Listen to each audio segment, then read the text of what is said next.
There's Biaggio Ali Walsh, grandson of Muhammad Ali. We're gonna catch him off guard after this guy.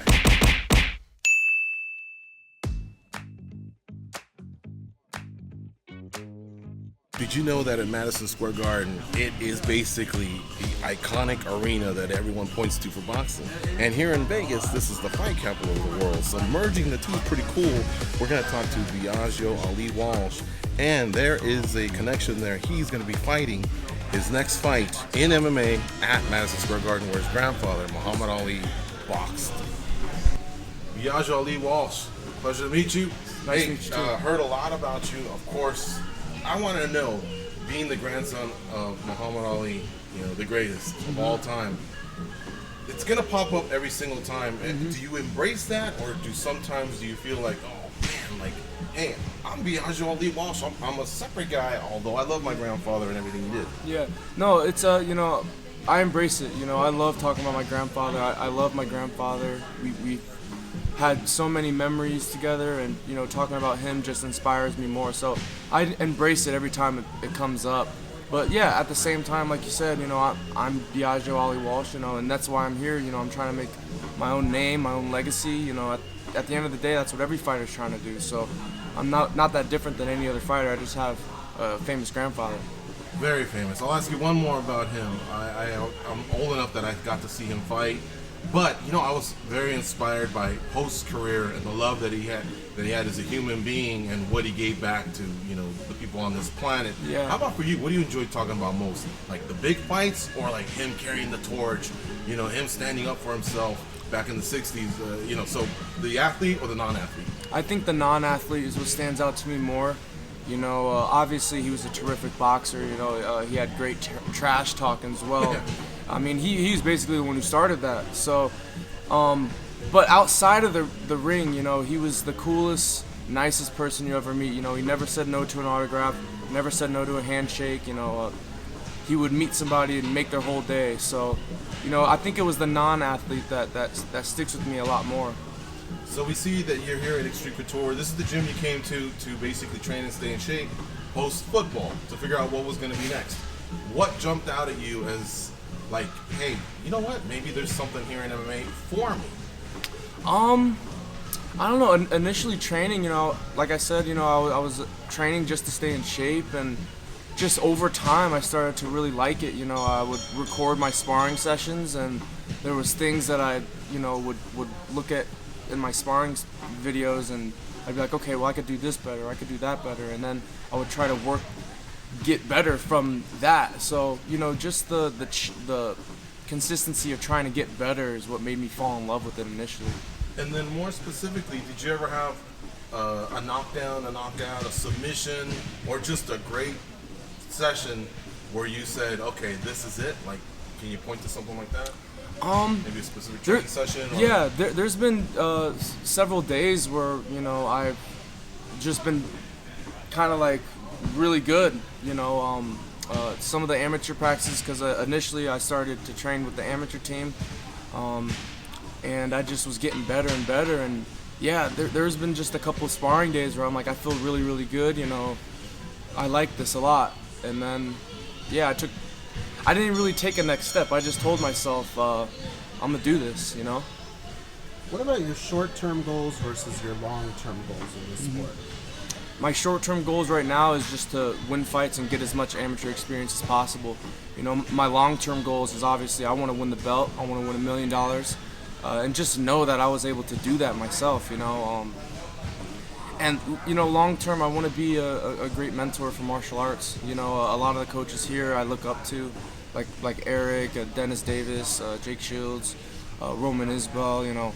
All these guys I look up to, and they're such good mentors for martial arts, and I want to be that guy too. Like at the end of my career, I want to be somebody that people look up to and like, oh, I want to learn from him because of what he did. That's ultimately my end goal. And again, I want to be able to just impact people's lives either that way or off the street. If somebody's a fan or something like that, just shake their hand, make their day, and sign an autograph, take a picture with them, and just that's what it's all about. So that's what I want to do long term.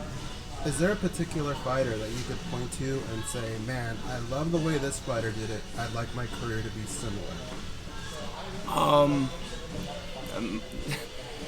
It's funny you say that. You know, my grandfather's actually the number one fighter I think of when I look at like that. You know, just the way he did it and just the impact that he made and the presence he had when he met people. And you know, I always hear stories about when he would meet people and, oh, I met your granddad when I was a little kid and he was so cool and this and that. I love hearing that stuff because, you know, that's what it's all about, is making an impact like that on people's lives. I heard you talking about pulling energy from certain locations like Madison Square Garden. Yeah. We've been in Las Vegas for a long time, and I always talk about when we walk through the Mandalay Bay, the MGM, just fight posters. Feel like you're in the bones of events where just a huge magnitude have taken place. Is there a particular poster, pair of gloves, anything from your grandfather's past, or even another fighter that you kind of pull the most energy from?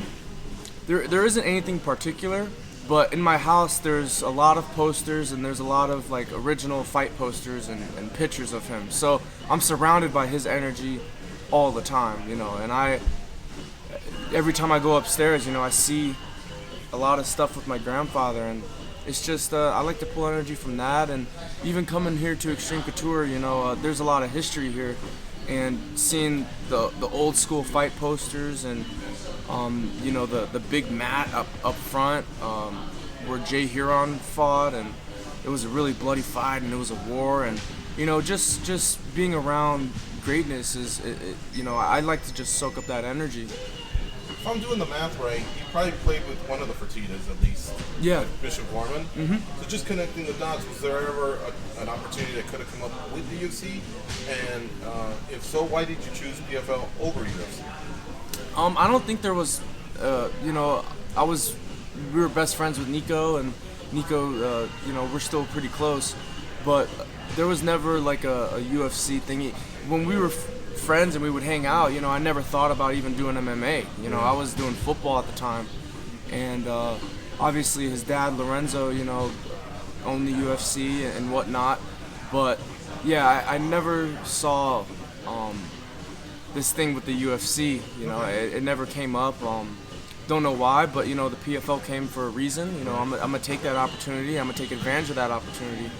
But yeah, before they even came. Like I said, you know, I was already a fan of the PFL. I like the way they did things. You know, the way they treat their fighters, and yeah. You still follow the Gales and how they doing this season? Doing pretty good. They're doing really good. Yeah, I actually went to their homecoming game because usually on the weekends I work. So, yeah, they're doing really good. Nationally ranked powerhouse, right? Yeah, still. But we were the best. Yeah. My class at Gorman, we were pretty solid. This year? I think they took one. I think it was against Modern Day. I think, if I'm not mistaken. If I'm not mistaken. Isn't that where I went to school? That's where you. Oh, okay. Yeah. So just a little scoreboard there. Just kidding. All right. Hey, they're a good team, so they're solid. Biaggio Ali Walsh, thank you for the time. Thanks for being great support, man. Thank you so much. I appreciate it.